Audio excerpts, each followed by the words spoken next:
আসসালামু আলাইকুম, সবাই কেমন আছেন? আশা করি সবাই ভালো আছেন।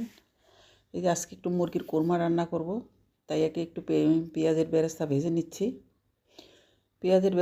নিচ্ছি। আর এদিকে যে গোশটা ধুয়ে টুয়ে পরিষ্কার করে রেখেছি।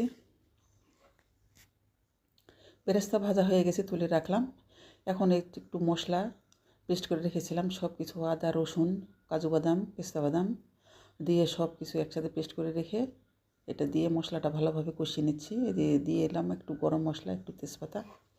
মশলাটা ভালো করে ভুনা হয়ে গেছে, দিয়ে দিলাম সেই মুরগি।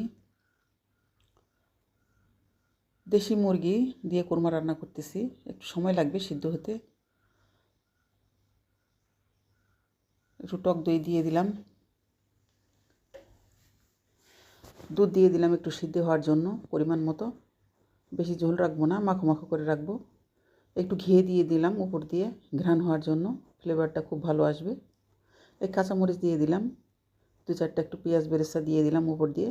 এই যে এই অবস্থা আমার কোরমা রান্না।